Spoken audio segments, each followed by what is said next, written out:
Soyons au clair sur le but de cette puissance divine, sur l'œuvre qu'elle se propose. Dans les affaires de ce monde, les hommes sont très économes de la force dont ils disposent. Ils savent très bien la réserver pour la concentrer à propos sur le point où elle doit produire son effet. De même, Dieu ne nous donne pas sa puissance, son Esprit Saint pour notre seule satisfaction, encore moins pour nous épargner de la peine ou des efforts. Son but, en nous l'envoyant, est de glorifier son Fils. Ceux qu'il trouve fidèles à le faire dans leur faiblesse, ceux qui lui montrent par leur obéissance qu'ils sont prêts à le glorifier à tout prix, recevront la vertu d'en haut. Dieu demande des hommes et des femmes qui puissent revêtir de puissance. L'Église les demande aussi de tous côtés, s'étonnant de la faiblesse de son ministère et de son culte. Le monde attend également de les voir apparaître pour se convaincre que Dieu est réellement au milieu de son peuple. Des milliers d'âmes qui se perdent appellent la délivrance. Et la puissance de Dieu voudrait servir des croyants pour les affranchir.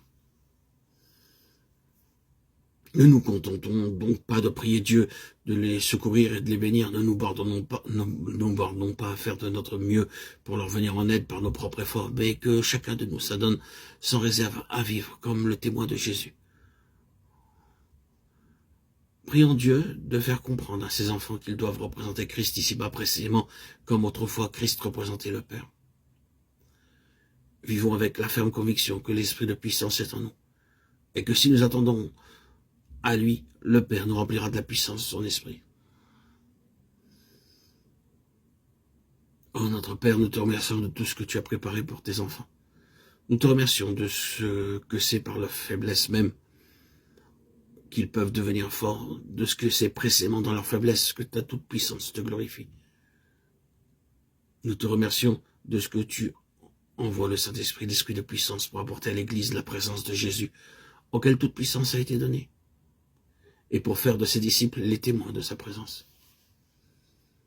Je te demande, ô mon Père, de me faire comprendre qu'aussitôt que j'ai le Christ vivant, je possède la puissance. Puisse-je apprendre à ne plus l'attendre avec éclat.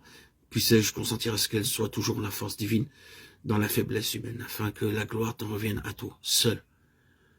Puisse-je apprendre à la recevoir avec une foi qui permette au Christ Tout-Puissant de faire son œuvre dans ma faiblesse. Oh, puisse le Saint-Esprit manifester si puissamment en moi la présence de Jésus, que ce soit lui qui rende témoignage par moi. Oh mon Père, je veux que tout mon être soit soumis à cette sainte puissance. Je veux que tout en moi obéisse à ses lois chaque jour et que tout le long du jour, je veux la servir avec humilité jusque dans les moindres détails. Mon Père, fais régner en moi ta puissance, ton Saint-Esprit, afin que, préparé par elle, je sois propre à être employé par elle.